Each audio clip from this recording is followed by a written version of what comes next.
Hello everyone, ಈ ಒಂದು video ನಮ್ಮ RRB ಎಕ್ಸಾಮ್ಗೆ ಯಾರೆಲ್ಲ ಪ್ರಿಪೇರ್ ಆಗ್ತಿದ್ರು ಅವರಿಗೆ ಯೂಸ್ಫುಲ್ ಆಗೋಂಥ ವಿಡಿಯೋ ಇರುತ್ತೆ. ಸೊ ಇದುವರೆಗೂ ನೀವು ನೋಡಿರ್ತೀರ 2024 ಒಂದು ನೋಟಿಫಿಕೇಶನ್ ಬಂದಿತ್ತು ಅಸಿಸ್ಟೆಂಟ್ ಲೋಕೋ ಪೈಲಟ್ದು. ಈಗ ಎರಡನೇ ನೋಟಿಫಿಕೇಶನ್, ಇದೇ ವರ್ಷ ಎರಡನೇ ನೋಟಿಫಿಕೇಶನ್ ಕೂಡ ರಿಲೀಸ್ ಆಗಿದೆ ನೋಡಿ. ಸೊ ಇಲ್ಲಿ ನೋಡ್ತಾ ಇರ್ತೀರ CN02 2024 ಇದು ಎರಡನೇ ನೋಟಿಫಿಕೇಶನ್ ಆಗಿರುತ್ತೆ ಈ ವರ್ಷದಲ್ಲಿ. ಅವ್ರು ಮೆನ್ಷನ್ ಮಾಡಿರುವಂತನೇ ಕ್ಯಾಲೆಂಡರಲ್ಲಿ ಹೇಗೆ ಮೆನ್ಷನ್ ಮಾಡಿದ್ದಾರೋ ಅದೇ ಥರನೇ ಇಲ್ಲಿ ನೋಟಿಫಿಕೇಶನ್ಸ್ನ ಇಶ್ಯೂ ಮಾಡ್ತಾ ಬರ್ತಾ ಇದ್ದಾರೆ. ಸೊ ಈಗ ಕಾಲ್ ಮಾಡಿರುವಂಥ ನೋಟಿಫಿಕೇಶನ್ ಏನಿದೆಯಲ್ಲ ಇದು ಯಾವ ವೇಕೆನ್ಸಿಗೆ ಏನು ಎತ್ತ ಅಂತ ಹೇಳಿ ಮುಂದೆ ವಿಡಿಯೋದಲ್ಲಿ ನೋಡೋಣ. ಸೊ ನೋಡಿ, ಡೇಟ್ ಆಫ್ ಓಪನಿಂಗ್ ಅಂದರೆ ಓಪನಿಂಗ್ ಡೇಟ್ ಆಫ್ ಅಪ್ಲಿಕೇಶನ್ ಯಾವಾಗಿಂದ ಸ್ಟಾರ್ಟ್ ಆಗ್ತದೆ ಅಂದರೆ 9/3/2023. ಸೊ ನಿಮ್ಗೆ ಗೊತ್ತಿರಬೇಕು ಇವತ್ತಿಂದ ಸ್ಟಾರ್ಟ್ ಆಗಿದೆ. Closing date for the submission of online application ಬಂದು ಯಾವತ್ತು 8/4/2024 ಅಂದರೆ ನೆಕ್ಸ್ಟ್ ತಿಂಗಳು 8ನೇ ತಾರೀಕು 11:59ಕ್ಕೆ ಅಪ್ಲಿಕೇಶನ್ ಹಾಕುವಂಥ ಡೇಟು ಕ್ಲೋಸ್ ಆಗೋಗುತ್ತೆ. ಸೊ ಆದಷ್ಟು ಬೇಗನೆ ಇವೆರಡು ಡೇಟ್ ಒಳಗಡೆ ಮಧ್ಯದಲ್ಲೇ ನೀವು ಏನು ಮಾಡಬೇಕು, ಅಪ್ಲಿಕೇಶನ್ ಅಪ್ಲೈ ಮಾಡಬೇಕು. Next dates of modification window ಅಂದರೆ ಏನಾದರೂ ನೀವು ತಿದ್ದುಪಡಿ ನಡಿಬೇಕು, ಏನಾದರೂ ಮಿಸ್ಟೇಕ್ಸ್ ಮಾಡಿದ್ದೀರಪ್ಪ ಅಂತಂದರೆ ಅದಕ್ಕೂ ಒಂದು ಲಿಂಕ್ ಬಿಡ್ತಾರೆ. ಆ ಟೈಮಲ್ಲಿ ನೀವು ಅಪ್ಲಿಕೇಶನಲ್ಲಿ ಏನಾದ್ರು ಎಡಿಟ್ ಮಾಡಬೇಕಂದ್ರೆ ಮಾಡ್ಬೋದು. ಸೊ ಅದಕ್ಕೆ ಸ್ಪೆಸಿಫೈಡ್ ಅಮೌಂಟು ಇಷ್ಟು ಅಮೌಂಟ್ ಅಂತ ಇರುತ್ತೆ, ಫೈನ್ ಅಮೌಂಟ್ ಅಂತೇಳಿ ಅಷ್ಟು ಅಮೌಂಟ್ನ ಪೇ ಮಾಡಿಬಿಟ್ಟು, ರೀಸನಬಲ್ ಅಮೌಂಟ್ ಇರುತ್ತೆ 50 ರೂಪೀಸ್ ಆ ಥರ. ಸೊ ಅಮೌಂಟ್ನ ಪೇ ಮಾಡಿ ನೀವು ಎಡಿಟ್ ಮಾಡ್ಬೋದು ಯಾವಾಗ, ಈ ಒಂದು ಡೇಟ್ ಮಧ್ಯದಲ್ಲಿ. ಸೊ ಅಪ್ಲಿಕೇಶನ್ ಹಾಕೋ ಕ್ಲೋಸಿಂಗ್ ಡೇಟ್ ಬಂದು ಇದಾಗಿರುತ್ತೆ. ಅವರು ನಿಮಗೊಂದು ವಿಂಡೋ ಬಿಡ್ತಾರೆ ಏನು ಅಪ್ಲಿಕೇಶನ್ ಎಡಿಟ್ ಮಾಡೋದಕ್ಕೆ, ಅದು ಈ ಡೇಟ್ ಮಧ್ಯದಲ್ಲಿ ಬಿಡ್ತಾರೆ. ಸೊ ಆ ಟೈಮಲ್ಲಿ ನೀವು ಆ ಅಮೌಂಟ್ನ ಪೇ ಮಾಡಿ ನೀವು ಏನಾದರೂ ಮಿಸ್ಟೇಕ್ಸ್ ಮಾಡಿದರೆ ಅವಾಗ ನೀವು ಎಡಿಟ್ ಮಾಡ್ಬೋದು. ನೆಕ್ಸ್ಟ್ ಇಲ್ಲಿ ನೋಡಿ ಯಾವ್ಯಾವ ಪೋಸ್ಟ್ ಕಾಲ್ ಮಾಡಿದ್ದಾರೆ ಅಂದರೆ ಟೆಕ್ನಿಷಿಯನ್ ಗ್ರೇಡ್ 1 ಸಿಗ್ನಲ್ಲು, ಇದು ಏನು ಲೆವೆಲ್ 5 ಪೋಸ್ಟ್ ಆಗಿರುತ್ತೆ. ಇದಕ್ಕೆ ಬೇಸಿಕ್ ಸ್ಯಾಲರಿ ಎಷ್ಟಿರುತ್ತೆ ಅಂದರೆ 21,200 ರೂಪಾಯಿ ಇರುತ್ತೆ, 29,200 ರೂಪಾಯಿ. ಇದಕ್ಕೆ ನೀವು ಇನ್ನೊಂದು ಎಕ್ಸ್ಟ್ರಾ ಒಂದು 15,000 ಸೇರಿಸಿದ್ರೆ ಒಂದು 35ರಿಂದ ಒಂದು 40ವರೆಗೂ ನಿಮಗೆ ಸ್ಯಾಲರಿ ಬರುತ್ತೆ. ಮೇಲೇ ಬರುತ್ತೆ 35 ಅಲ್ಲ, ಇಲ್ಲಿಗೆ ಆಯ್ತಲ್ಲ 30,000 ಅಂದರೆ 50,000 ಅಂತ ಹಿಡಿಬೋದು. 40,000 ಇಲ್ಲ, ಮಿನಿಮಮ್ಮೇ 40,000 ಬರುತ್ತೆ, ಮಿನಿಮಮ್ಮೇ 40,000 ಬರುತ್ತೆ. ಒಂದು ಮ್ಯಾಕ್ಸಿಮಮ್ ಅಂದರೆ 50,000 ತನಕ ಹಿಡಿಬೋದು ನೀವು, ಓಕೆನಾ. ಸೊ ಬೇಸಿಕ್ ಸ್ಯಾಲರಿನೇ ನಿಮ್ಗೆ 29,200 ಇದೆ, ಮ್ಯಾಕ್ಸಿಮಮ್ ಅಂದರೆ 40ರಿಂದ 50ವರೆಗೂ ಬರುತ್ತೆ, ಓಕೆನಾ. ಇದು ಸ್ಯಾಲರಿ ವೈಸ್ ಆಯಿತು. ಆಮೇಲೆ ಇದಕ್ಕೆ ಮೆಡಿಕಲ್ ಸ್ಟ್ಯಾಂಡರ್ಡ್ಸ್ B1 ಕೇಳ್ತಾ ಇದ್ದಾರೆ. ಏಜ್ ಲಿಮಿಟ್ ನೋಡಿ ಭಾಳ ಇಂಪಾರ್ಟೆಂಟು ನೋಟಿಫಿಕೇಷನ್ಗೆ ಅಂತಂದರೆ ಈಗಿನ ವಿದ್ಯಾರ್ಥಿಗಳು ಏಜ್ನ ಕಳ್ಕೊಂಡಿದ್ದಾರೆ ಭಾಳಷ್ಟು ಜನ. ಸೊ ಅವರು ನನಗೆ ಫ್ರೀಕ್ವೆಂಟಾಗಿ ಮೆಸೇಜ್ ಮಾಡ್ತಾರೆ ಏನಂದರೆ ಸರ್ ಯಾವುದಾದ್ರೂ ಈ ಥರ ನಮ್ಮ ಒಂದು ಏಜಿಗೆ ಬರುವಂಥ ನೋಟಿಫಿಕೇಷನ್ ಯಾವುದಾದ್ರೂ ಇದ್ದರೆ ಹೇಳಿ ಅಂತಂದರೆ ಇಲ್ಲಿ ನೋಡಿ ಇದೊಂದು ಒಳ್ಳೆಯ ಅವಕಾಶ. ಯಾರೆಲ್ಲ 35 ಕ್ರಾಸ್ ಆಗೋಗಿದ್ದೀರಾ, ಇನ್ನೂ ಲಾಸ್ಟ್ ಅಟೆಂಪ್ಟು ಒಂದು ವೆಯ್ಟ್ ಮಾಡ್ತಾ ಇದ್ದೀರಾ UR ಅಲ್ಲಿರೋರು, ಅವರಿಗೆ ಇಲ್ಲಿದೆ ನೋಡಿ ಏಜ್ 18 to 36 ಇಯರ್ಸ್. ಯಾವುದಕ್ಕೆ ಟೆಕ್ನಿಷಿಯನ್ ಗ್ರೇಡ್ 1 ಸಿಗ್ನಲ್ಗೆ. ಸೊ ಇವು ವೇಕೆನ್ಸೀಸ್ ಓವರ್ ಆಲ್ ಇಂಡಿಯಾ ನೋಡೋದಾದರೆ 1,992 ಇದ್ದಾವೆ. ಇನ್ನು ನೆಕ್ಸ್ಟ್ ಟೆಕ್ನಿಷಿಯನ್ ಗ್ರೇಡ್ 3 ಇದೆ, ಇದು ಲೆವೆಲ್ 2 ಇರುತ್ತೆ. ಇದಕ್ಕೆ ಸ್ಯಾಲರಿ ಬಂದು 19,900 ಇರುತ್ತೆ. ಇದು ಅರೌಂಡ್ ನಿಮಗೆ 30,000 ತನಕ ಬರುತ್ತೆ. ಇದರಲ್ಲಿ ಅನೆಕ್ಸರ್ ನೋಡಿ ಅಂತ ಹೇಳ್ತಾ ಇದ್ದಾನೆ ಏನು ಮೆಡಿಕಲ್ ಸ್ಟ್ಯಾಂಡರ್ಡ್ಸು. ನೆಕ್ಸ್ಟ್ ಇದಕ್ಕೆ ಏಜ್ ನೋಡೋದೇ ಆದರೆ 18ರಿಂದ 33 ವರ್ಷ ತನಕ. ಇದೇನು UR ಅಥವಾ EWS ಅವ್ರಿಗೆ. ಸೊ 18ರಿಂದ 33. ಸೊ ಯಾರೆಲ್ಲ 33 ವರ್ಷದೊಳಗಡೆ ಇನ್ನೂ ಇದ್ದೀರೋ ಸೊ ಅವ್ರಿಗೆ ಇದೊಂದು ಒಳ್ಳೆಯ ಅವಕಾಶ. ಸೊ ಆದಷ್ಟು ಬೇಗನೆ ಅಪ್ಲೈ ಮಾಡಿಬಿಟ್ಟು ಪ್ರಿಪ್ರೇಷನ್ ಸ್ಟಾರ್ಟ್ ಮಾಡ್ಕೊಳ್ಳಿ. ಯಾಕಂದರೆ ಕೊನೆಯ ಅವಕಾಶ ಅಂತ ಇಟ್ಕೊಂಡು ಚೆನ್ನಾಗಿ ಹಾರ್ಡ್ ವರ್ಕ್ ಮಾಡಿ, ಇದು ನಿಮ್ಮ ಒಂದು ಜಾಬ್ ಆಗೋಗ್ಬಿಡುತ್ತೆ. ಸೊ ಇದಕ್ಕೆ ನೆಕ್ಸ್ಟ್ ಟೆಕ್ನಿಷಿಯನ್ ಗ್ರೇಡ್ 2 ನೋಡೋದೇ ಆದರೆ 8,052 ವೇಕೆನ್ಸೀಸ್ ಇದೆ, ಓಕೆನಾ.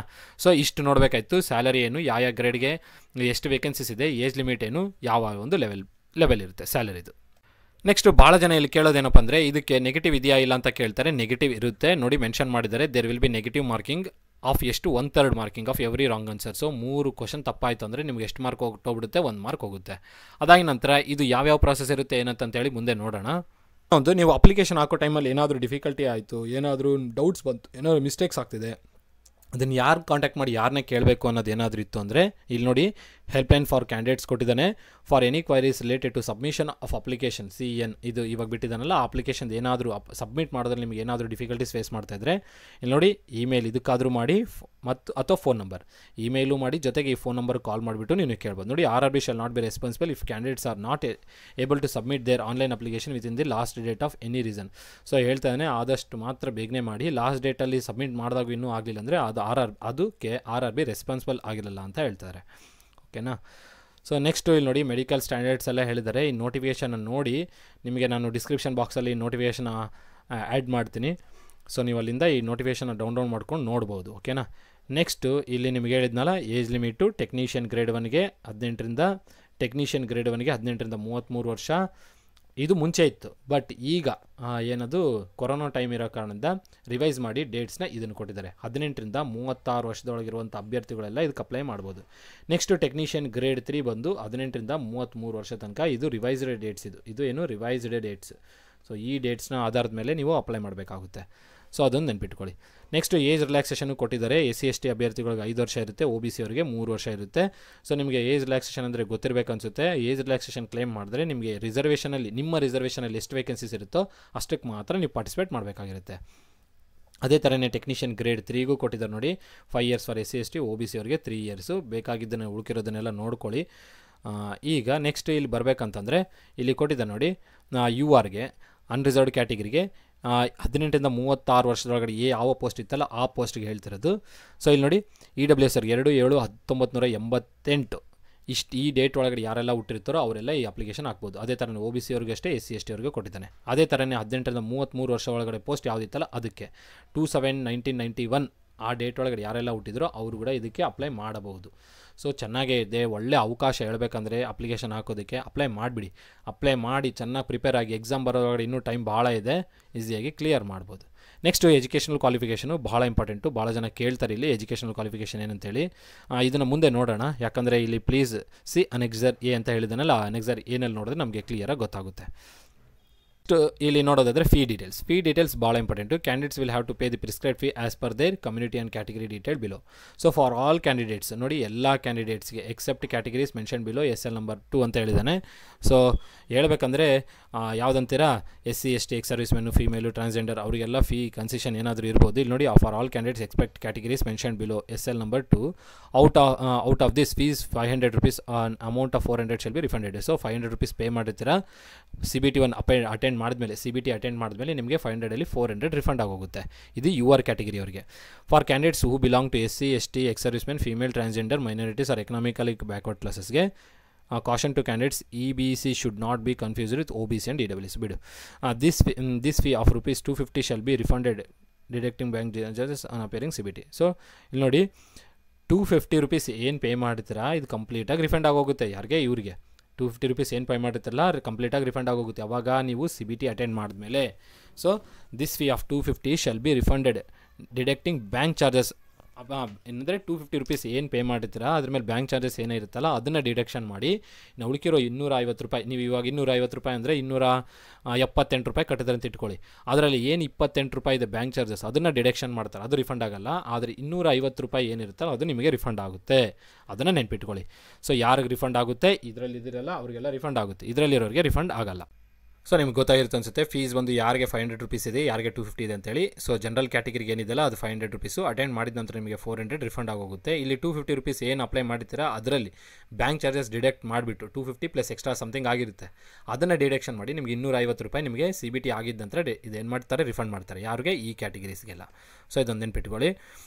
ನೆಕ್ಸ್ಟ್ ಅದಾಗಿ ನಂತರ ನೀವು ಇವಾಗ ಲೆವೆಲ್ 5 ಲೆವೆಲ್ 2 ಪೋಸ್ಟ್ ಇದೆಲ್ಲ ಸಪ್ರೇಟಾಗಿ ಫೀ ಪೇ ಮಾಡಬೇಕು. ಒಂದು ಸಲನೇ ಫೀ ಪೇ ಮಾಡಿದ್ರೆ ಎರಡಕ್ಕೂ ಅಪ್ಲೈ ಆಗಿರಲ್ಲ, ಸಪ್ರೇಟಾಗಿ ಅಪ್ಲೈ ಮಾಡಬೇಕು. ಇಲ್ಲಿ ಮೆನ್ಷನ್ ಮಾಡಿದೆ ನೋಡಿ, the applicable examination fees also required to be paid separately for each pay level ಅಂತ ಹೇಳಿದ್ದಾನೆ. ಸೊ ಪ್ರತಿ ಲೆವೆಲ್ಗೂ ಸಪ್ರೇಟಾಗಿ ಎಕ್ಸಾಮಿನೇಷನ್ ಫೀ ಪೇ ಮಾಡಬೇಕಾಗಿರುತ್ತೆ. ನೆಕ್ಸ್ಟ್ ಇನ್ನು ನೋಡೋದಾದರೆ ಇನ್ನು ಮುಂದ್ಗಡೆ ನಮಗೆ ಎಕ್ಸಾಮ್ ಫಾರ್ಮೇಟ್ ಅದೊಂದು ತಿಳ್ಕೊಳ್ಬೇಕು. ಯಾಕಂದರೆ ನಿಮಗೆ ಏಜ್ ಎಲಿಜಿಬಿಲಿಟಿ ನೋಡಿದ್ರಿ, ಫೀಸ್ ನೋಡಿದ್ರಿ, ಅದಾಗಿ ನಂತರ ಎಷ್ಟು ವೇಕೆನ್ಸೀಸ್ ಇದೆ ಅಂತ ನೋಡಿದ್ದೀರಾ. ಈಗ ನಾವು ಎಕ್ಸಾಮ್ ಫಾರ್ಮೇಟ್ ಬಗ್ಗೆ ತಿಳ್ಕೊಳ್ಬೇಕಾಗಿರುತ್ತೆ. ಎಕ್ಸಾಮ್ ಫಾರ್ಮೇಟ್ ಎಲ್ಲಿದೆ ಅಂತ ನೋಡೋಣ. ನೆಕ್ಸ್ಟ್ ಇಲ್ಲಿ ನೋಡಿ, ರಿಕ್ರೂಟ್ಮೆಂಟ್ ಪ್ರಾಸೆಸ್ ಯಾವ ಥರ ಇರುತ್ತೆ ಅಂತೇಳಿ. ಫಸ್ಟು CBT ಅಟೆಂಡ್ ಮಾಡ್ತಾರೆ. ಕೇವಲ ಒಂದೇ CBT ಇರುತ್ತೆ, ಇದಕ್ಕೆ 2 CBT ಇರಲ್ಲ. ಒಂದು CBT ಆಯಿತು ಅಂದರೆ ಕಂಪ್ಲೀಟ್ ಎಕ್ಸಾಮಿನೇಷನ್ದು ಪ್ರಾಸೆಸ್ದು ಅದೇನು ರಿಟರ್ನ್ ಟೆಸ್ಟ್ ಇರುತ್ತಲ್ಲ ಅದು ಕಂಪ್ಲೀಟ್ ಆಯಿತು. ಒಂದೇ CBT 1, CBT 2, CBT 3 ಥರ ಇಲ್ಲ. ಇಲ್ಲಿ ಕೇವಲ CBT ಮಾತ್ರ ಇದೆ, ಒಂದೇ CBT, ಒಂದು ಲೆವೆಲ್ ಆದರೆ ಮುಗೀತು. ಅದಾಗಿ ನಂತರ ನೆಕ್ಸ್ಟ್ ಡಾಕ್ಯುಮೆಂಟ್ ವೆರಿಫಿಕೇಷನ್ ಕರೀತಾರೆ. ಅದಾಗಿ ನಂತರ ಮೆಡಿಕಲ್ ಚೆಕಪ್ ಆಗುತ್ತೆ, ಇನ್ನು ಅಪಾಯಿಂಟ್ಮೆಂಟ್ ಲೆಟರ್ ಇಶ್ಯೂ ಮಾಡ್ತಾರೆ.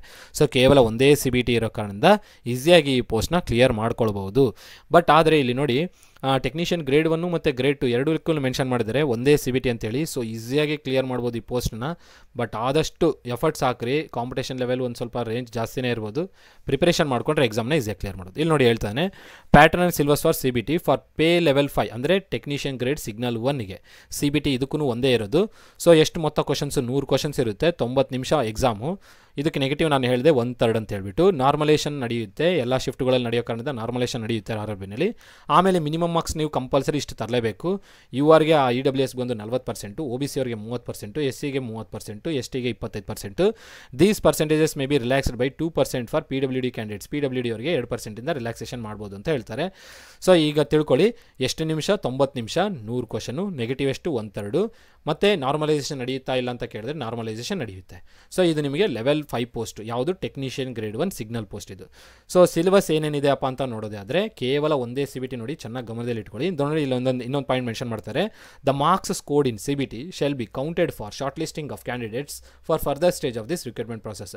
ಸೊ CBTಯಲ್ಲಿ ಏನು ಗಳಿಸಿದಂಥ ಅಂಕಗಳ ಆಧಾರದ ಮೇಲೆ ಕ್ಯಾಂಡಿಡೇಟ್ಸ್ನ ಶಾರ್ಟ್ ಲಿಸ್ಟ್ ಮಾಡ್ತಾರೆ ನೆಕ್ಸ್ಟ್ ಪ್ರಾಸೆಸ್ಗೆ ಅಂತ ಹೇಳ್ತಾರೆ. So CBT very very important. Next syllabus ನೋಡಿ, ಫಾರ್ ಟೆಕ್ನಿಷಿಯನ್ ಗ್ರೇಡ್ 1 ಸಿಗ್ನಲ್ಗೆ questions will be objective type with multiple choice answers and are likely to cover topics pertaining to the following syllabus. So ಯಾವ್ಯಾವ topics ಇದೆ ಅಂದರೆ general awareness ಇದೆ, general intelligence ಇದೆ, basic computers and applications ಇದೆ, ಆದಮೇಲೆ mathematics ಒಂದಿದೆ, ಆದಮೇಲೆ ಇನ್ನೊಂದು ಬೇಸಿಕ್ ಸೈನ್ಸ್ ಒಂದಿದೆ. ಸೊ ಇಲ್ಲೆಲ್ಲ ಏನೆಲ್ಲ ಸಿಲೆಬಸ್ ಮೆನ್ಷನ್ ಮಾಡಿದಲ್ಲ ಇದು ಬೇಕಂದರೆ ಜಿರಾಕ್ಸ್ ತೊಗೊಂಬಿಡಿ, ಏನೇನು ಟಾಪಿಕ್ಸ್ ಇದೆ ಅಂತ ಎಲ್ಲ ಒಂದ್ಸಲ ನೋಡಿಕೊಂಡ್ರೆ ಈಸಿಯಾಗಿ ಮಾಡ್ಕೋಬೋದು. ಇದು ಭಾಳ ಸಿಂಪಲ್ ಇರುತ್ತೆ, ಟಫ್ ಏನಿರಲ್ಲ, ಈಸಿಯಾಗಿ ಮಾಡ್ಕೊಳ್ಬೋದು ಸ್ವಲ್ಪ ಎಫರ್ಟ್ಸ್ ಹಾಕಿದ್ರೆ. ಇಲ್ಲಿ ಕೊಟ್ಟಿದ್ದಾರೆ ನೋಡಿ ಯಾವ ಸಬ್ಜೆಕ್ಟಲ್ಲಿ ಎಷ್ಟೆಷ್ಟು ಮಾರ್ಕ್ಸ್ ಅಂತ ಹೇಳ್ಬಿಟ್ಟು. ಜನರಲ್ ಅವೇರ್ನೆಸ್ 10 ಮಾರ್ಕ್ ಇರುತ್ತೆ, 10 ಕ್ವಶನ್ ಇರುತ್ತೆ, 10 ಮಾರ್ಕ್ಸ್ ಇರುತ್ತೆ. General intelligence 15 question 15 mark. Basic computers and applications 20 mark, 20 question 20 mark. Mathematics 20 question 20 mark ಇರುತ್ತೆ. ಇನ್ನು basic science and engineering 35 question 35 mark. So ಭಾಳ important basic science and engineering, next mathematics, ಆದಮೇಲೆ computers, basic computers and application. Very very important topics ಆಯಿತು. ಯಾಕಂದರೆ ಇಷ್ಟು ಟಾಪಿಕ್ಸ್ನ ನೀವು cover-up ಮಾಡಿಬಿಟ್ರೆ ಈಸಿಯಾಗಿ ಏನು ಸ್ಕೋರ್ ಬರಬೇಕಲ್ಲ ಬಂದುಬಿಡುತ್ತೆ. ಯಾಕಂದರೆ ನಾರ್ಮಲೈಸೇಷನ್ ನಡೆದಾಗ ಒಟ್ಟಿಗಂತೂ 70+ ಅಂತೂ ಬಂದುಬಿಡುತ್ತೆ. ಇವು ಮೂರನ್ನು ಕವರಪ್ ಮಾಡಿದ್ರೆ ನೋಡಿ ಇಲ್ಲಿ ಎಷ್ಟು 25 ಗ್ಯಾಪು, ಅಂದರೆ 75 ಮಾರ್ಕ್ ನೀವು ಪ್ರಿಪ್ರೇಷನ್ ಮಾಡಿಕೊಂಡ್ರೆ ಈಸಿಯಾಗಿ ಈ ಪೇಪರ್ನ ಕ್ಲಿಯರ್ ಮಾಡ್ಬೋದು. ಹೇಳ್ಬೇಕಂದ್ರೆ 100ಕ್ಕೆ 100 ಪ್ರಿಪೇರ್ ಆಗಿರಿ, ಯಾಕಂದರೆ ಪೇಪರ್ ಡಿಫಿಕಲ್ಟಿ ಇರಲ್ಲ, ಸಿಂಪಲ್ ಆಗಿರುತ್ತೆ. ನೆಕ್ಸ್ಟ್ ನೋಡಿ pattern in syllabus for CBT for ಯಾವುದಕ್ಕೆ ಲೆವೆಲ್ 2 ಅಂದರೆ ಟೆಕ್ನಿಷಿಯನ್ ಗ್ರೇಡ್ 3 ಇದೆ. ಇದಕ್ಕೂ ಡ್ಯೂರೇಷನ್ ಎಷ್ಟು 90 minutes. Total number of questions 100 ಇರುತ್ತೆ. ನೆಗೆಟಿವ್ ಇರುತ್ತಾ ಇಲ್ಲ ಅಂತ ಕೇಳಿದ್ರೆ ನೆಗೆಟಿವ್ ಇರುತ್ತೆ 1/3. ಅದಾಗಿ ನಂತರ normalisation of marks will be done for CBT, same normalisation ಇರುತ್ತೆ. ಆಮೇಲೆ URಗೆ EWS ಅವ್ರಿಗೆ 40%, OBC ಅವರಿಗೆ 30%, SCಗೆ 30%, STಗೆ 35%. These percentages may be relaxed by 2% for PWD same. ಮತ್ತು CBTಯಲ್ಲಿ ಗಳಿಸಿರೋಂಥ ಅಂಕಗಳು ಶಾರ್ಟ್ ಲಿಸ್ಟ್ ಮಾಡೋದಕ್ಕೆ ಯೂಸ್ ಮಾಡ್ತೀವಿ ಅಂತ ಹೇಳ್ತಾರೆ. ಸಿಲೆಬಸ್ ಏನೇನಪ್ಪ ಇದೆ ಅಂತ ನೋಡೋದಾದರೆ ನೋಡಿ ಇಲ್ಲಿ mathematics, general intelligence, general science, general awareness. ಇಲ್ಲಿ ಕಂಪ್ಯೂಟರ್ಸ್ ಆ್ಯಂಡ್ ಅಪ್ಲಿಕೇಶನ್ ಇಲ್ಲ. Very very very simple topics ಇದು, ವೆರಿ ವೆರಿ ಸಿಂಪಲ್ ಟಾಪಿಕ್ಸ್. ಈಸಿಯಾಗಿ ಪೇಪರ್ನ ಕ್ಲಿಯರ್ ಮಾಡಿ ಹಾಕ್ಬಿಡ್ಬೋದು. ಇಲ್ಲಿ ನೋಡಿ ಇಲ್ಲಿ ಮೆನ್ಷನ್ ಮಾಡಿದ್ದಾನೆ mathematics 25 question 25 mark, general intelligence and reasoning 25 question 20 mark. Science ಭಾಳ important, very very very important. 40 questions 40 marks ಇದೆ. ಆದಮೇಲೆ ಜನರಲ್ ಅವೇರ್ನೆಸ್ ನೋಡಿ 10 ಕ್ವಶನು 10 ಮಾರ್ಕು. ಸೊ ನೀವು ಭಾಳ ಫೋಕಸ್ ಮಾಡಬೇಕಾದ್ರೆ ಇದು 3 ಮೇಲೆ ಫೋಕಸ್ ಮಾಡಿ. ಜನರಲ್ ಅವೇರ್ನೆಸ್, ಇಂಟೆಲಿಜೆನ್ಸ್ ಸ್ವಲ್ಪ ಕಮ್ಮಿ ಮಾಡಿದ್ರು ನಡೆಯುತ್ತೆ. ಕರೆಂಟ್ ಇವೆಂಟ್ಸ್ ಒಂದು ನೋಡ್ಕೊಳ್ರಿ, ಏನು ಒಂದು 5-6 ಕ್ವಶನ್ ಆನ್ಸರ್ ಮಾಡ್ಕೊಂಡ್ರೆ ಸಾಕು. ಈಗ ಇನ್ನು ಉಳಿಕಿರೋ ಈ 80 ಮಾರ್ಕ್ ಏನಿದೆ, 90 ಮಾರ್ಕ್ನ ಗಳಿಸ್ಬಿಟ್ರೆ ಈಸಿಯಾಗಿ ಈ ಪೇಪರ್ ಕ್ಲಿಯರ್ ಆಗೋಗ್ಬಿಡುತ್ತೆ. ಸೊ ಇದನ್ನು 90 ನಿಮಿಷ ನೋಡಿ with 30 minutes extra time for PWD ಕ್ಯಾಂಡಿಡೇಟ್ಸ್ಗೆ 30 ನಿಮಿಷ ಜಾಸ್ತಿ ಕೊಡ್ತಾರೆ. ಸೊ 30 ಮಿನಿಟ್ಸ್ ಜಾಸ್ತಿ ಇರುತ್ತೆ. ಉಳಿಕಿರೋರಿಗೆಲ್ಲ 90 ನಿಮಿಷ ಎಕ್ಸಾಮ್ ಇರುತ್ತೆ. ಇದು MCQ ಟೆಸ್ಟ್ ಇರುತ್ತೆ, ಡಿಸ್ಕ್ರಿಪ್ಟಿವ್ ಟೈಪ್ ಅಲ್ಲ, MCQ ಫಾರ್ಮೇಟಲ್ಲಿ ಇರುತ್ತೆ ನೋಡಿ. ಸೊ ಡಾಕ್ಯುಮೆಂಟ್ ವೆರಿಫಿಕೇಷನ್ ಆಗಿದ ನಂತರ ನೆಕ್ಸ್ಟ್ ಇನ್ನು ಮೆಡಿಕಲ್ ಚೆಕಪ್ಪು ಮುಗಿದೋಯ್ತು. ಸೊ ಯಾವ ರೀತಿಯಲ್ಲಿ ಅಪ್ಲೈ ಮಾಡಬೇಕು ಏನಂತ ಎಲ್ಲ ಇಲ್ಲಿ ಕೊಟ್ಟಿದ್ದಾರೆ. ಸೊ ಪ್ರತಿ ಸ್ಟೆಪ್ನ ಕ್ಲಿಯರಾಗಿ ನೋಡಿಕೊಂಡು ಅಪ್ಲೈ ಮಾಡಿ. ಸೊ ಇನ್ನು ವೇಕೆನ್ಸೀಸ್ ಒಂದು ನೋಡಿಬಿಟ್ರೆ ನಿಮಗೆ ಎಲ್ಲ ಕಂಪ್ಲೀಟ್ ಇನ್ಫಾರ್ಮೇಷನ್ ಕೊಟ್ಟಂಗೆ ಆಗುತ್ತೆ. ನಾನು ನೋಡಿ ಕ್ವಾಲಿಫಿಕೇಷನ್ ಒಂದು ಭಾಳ ಇಂಪಾರ್ಟೆಂಟ್ ಇತ್ತು. ಟೆಕ್ನಿಷಿಯನ್ ಗ್ರೇಡ್ 1 ಸಿಗ್ನಲ್ಗೆ, ಟೆಕ್ನಿಷಿಯನ್ ಗ್ರೇಡ್ 1 ಸಿಗ್ನಲು ಲೆವೆಲ್ 5 ಇತ್ತಲ್ಲ, ಈ ಪೋಸ್ಟ್ಗೆ ನಿಮಗೆ ಮೆಡಿಕಲ್ ಸ್ಟ್ಯಾಂಡರ್ಡ್ಸ್ B1 ಕಂಪಲ್ಸರಿ ಇರಬೇಕಂತ ಹೇಳ್ತಾನೆ. ನೋಡಿ ಕ್ವಾಲಿಫಿಕೇಷನ್ ನೋಡೋದಾದರೆ ಬ್ಯಾಚಲರ್ ಆಫ್ ಸೈನ್ಸ್ ಅಂದರೆ BSc ಇನ್ ಫಿಸಿಕ್ಸ್, ಅದೇ bachelor of science in physics ಅಥವಾ ಎಲೆಕ್ಟ್ರಾನಿಕ್ಸು, ಕಂಪ್ಯೂಟರ್ ಸೈನ್ಸು ಅಥವಾ ಇನ್ಫಾರ್ಮೇಷನ್ ಟೆಕ್ನಾಲಜಿ ಅಥವಾ ಇನ್ಸ್ಟ್ರುಮೆಂಟೇಷನ್ ಆಗಿದ್ದವರು ಈ ಒಂದು ಪೋಸ್ಟ್ಗೆ ಅಪ್ಲೈ ಮಾಡೋದು. ಅದ್ರ ಜೊತೆಗೆ BSc ಯಾವುದೇ ಒಂದು ಮೇಲ್ಗಡೆ ಕಂಪ್ಲೀಟ್ ಮಾಡ್ಕೊಂಡಿರೋರು ಅಂದರೆ BSc in computers, BSc in physics, electronics ಓದಿರ್ತಾರಲ್ಲ ಅವರು ಇದಕ್ಕೆ ಅಪ್ಲೈ ಮಾಡ್ಬೋದು. ಅದಾಗಿ ನಂತರ ನೋಡಿ basic streams of physics, electronics and computer science, information technology, instrumentation from the recognise. ಅದೇ ಒಟ್ಟಿಗಂತೂ BSc in physics, electronics, computers ಯಾರಾದರೂ ಓದಿರ್ತಿರಲ್ಲ ಅವರೂ ಅಪ್ಲೈ ಮಾಡ್ಬೋದು.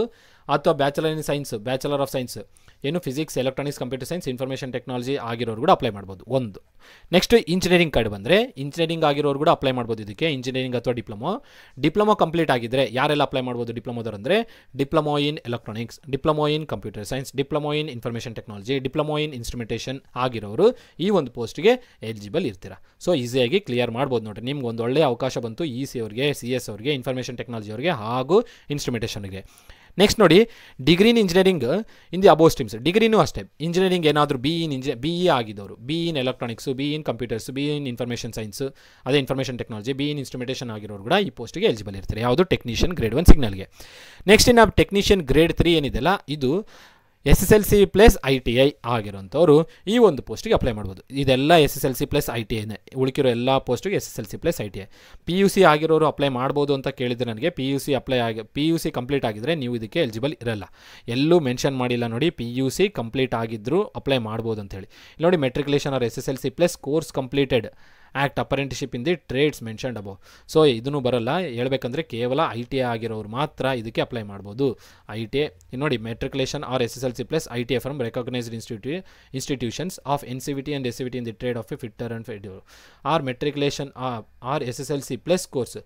ಮೆಟ್ರಿಕ್ಯುಲೇಷನ್ ಅಂದರೆ SSLC ಆಗಿದ ನಂತರ ಅಪ್ರೆಂಟಿಶಿಪ್ ಟ್ರೇಡ್ಸ್ ಆ್ಯಕ್ಟಲ್ಲಿ ಏನಾದರೂ ಮೇಲ್ಗಡೆ ಕೋರ್ಸಲ್ಲಿ ಮಾಡಿದರೆ ಅಪ್ರೆಂಟಿಶಿಪ್ಪು, ನೀವು ಈ ಒಂದು ಪೋಸ್ಟ್ಗೆ ಅಪ್ಲೈ ಮಾಡ್ಬೋದು ಅಂತ ಹೇಳ್ತಾರೆ.